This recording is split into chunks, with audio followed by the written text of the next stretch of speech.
संभल में आज शुक्रवार के दिन जुमे की नमाज के वक्त सुरक्षा कड़ी थी। शाही जामा मस्जिद के दरवाजे पर भारी फोर्स तैनात था। किसी तरह की कोई अनहोनी ना हो इसलिए ड्रोन कैमरों से नजर रखी जा रही थी। कड़ी सुरक्षा के बीच संभल में आज जुमे की नमाज शांतिपूर्ण तरीके से अदा की गई।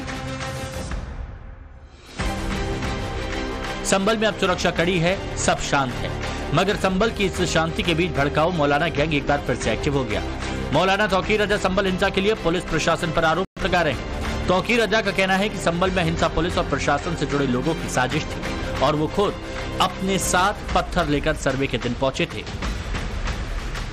मुनज़्ज़म साजिश रची गई और हुकूमत का, खास तौर से जिला प्रशासन का, पुलिस का, संभल को आग में झोंकने का प्रोग्राम था।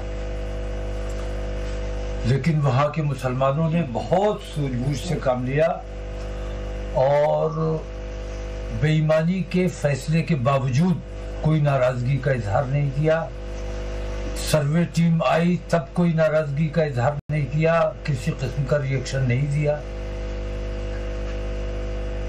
इससे ये लोग काफी नाउम्मीद भी हुए जो दंगा कराना चाहते थे। वहां दूसरे सर्वे के बहाने, दोबारा सर्वे की कोई जरूरत नहीं थी, लेकिन बहाना बनाकर कि सर्वे करना है और फिर कुछ हिंदूवादी तंजीमों को लेकर गए साथ, जो मजहबी नारे लगाते हुए जूतों समेत मस्जिद में घुस रहे थे। तब भी मुसलमानों ने कोई रिएक्शन नहीं दिया। सुबह 6 या 7 बजे का वाकया है ये। तब इन्होंने जो अपने साथ पत्थर लेकर आए थे, इन्होंने खुद ही पत्थर फेंके हैं और वो पत्थर इसलिए फेंके गए थे ताकि पुलिस को मौका मिले मुसलमानों पर गोलियां चलाने का। सुरक्षा के बीच संभल में आज जुमे की नमाज शांतिपूर्ण तरीके से अदा की गई।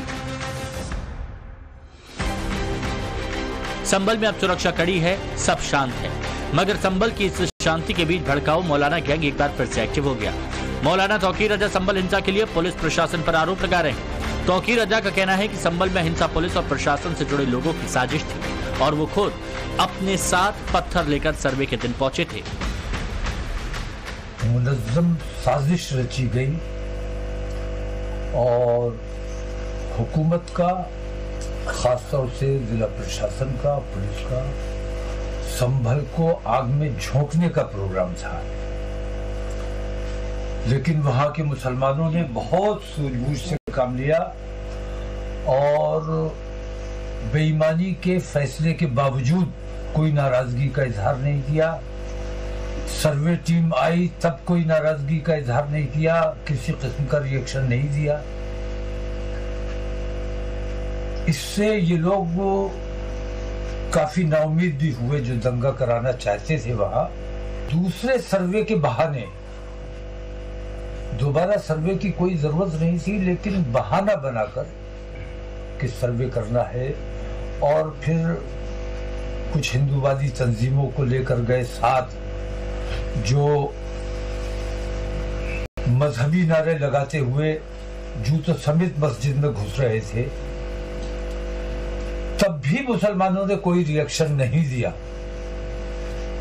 सुबह 6 या 7 बजे का वाकया है ये। तब इन्होंने जो अपने साथ पत्थर लेकर आए थे, इन्होंने खुद ही पत्थर फेंके हैं और वो पत्थर इसलिए फेंके गए थे ताकि पुलिस को मौका मिले मुसलमानों पर गोलियां चलाने का। संभल में हिंसा के बाद भड़काऊ मौलाना गैंग एक्टिव हो गया है। इसका एक और सबूत संभल से 38 किलोमीटर दूर अमरोहा में तब देखने को मिला जब जमीयत उलेमाए हिंद ने संभल हिंसा को लेकर यहां एक गुप्त मीटिंग की और हिंसा में मारे गए पत्थरबाजों को शहीद बताते हुए उनके परिवार को 5-5 लाख रुपए देने की घोषणा की। सूत्रों की माने तो इस मीटिंग में मौजूद उलेमाओं ने पुलिस पर ही आरोप लगाए और दबाव डालकर बयान बदलवाने की बात कही। मगर सच्चाई क्या है? संभल में 24 नवंबर को क्या हुआ?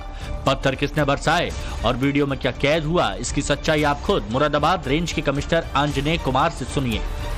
आप मस्जिद के ऊपर पत्थर बरसा रहे हैं, उस मस्जिद से क्या अटैचमेंट है आपका कि उस पर पत्थर बरसा रहे हैं? और इस्लाम के किस प्राविधान में यह है कि आप मस्जिद पर पत्थर बरसाएंगे फिर भी आप मुसलमान कहलाएंगे?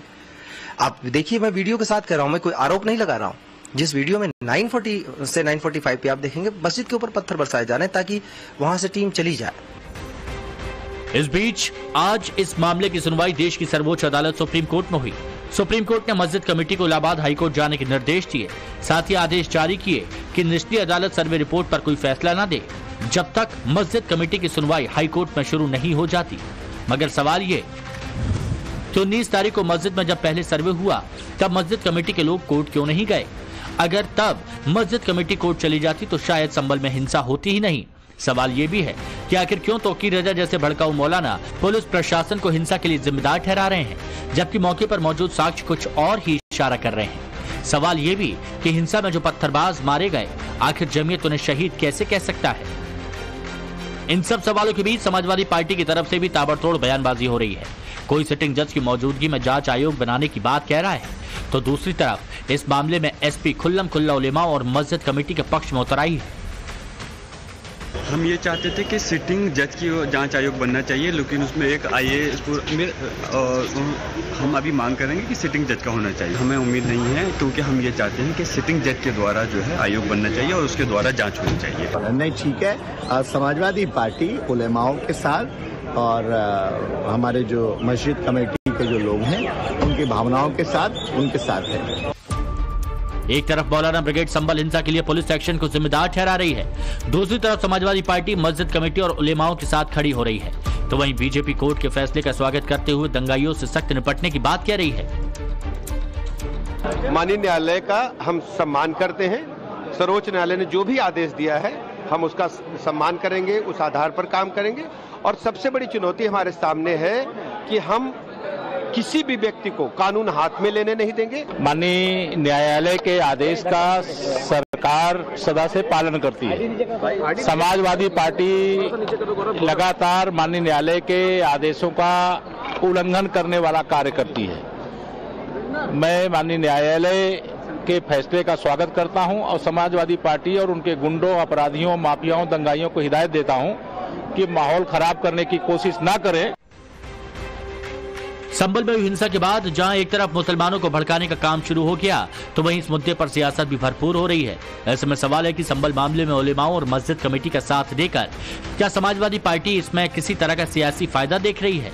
क्या इस बयान के पीछे एसपी का वो मुस्लिम वोट बैंक जुड़ा है जो एकजुट होकर चुनावों में समाजवादी पार्टी को एक तरफा वोट करता है? Bureau report, times now Bharat.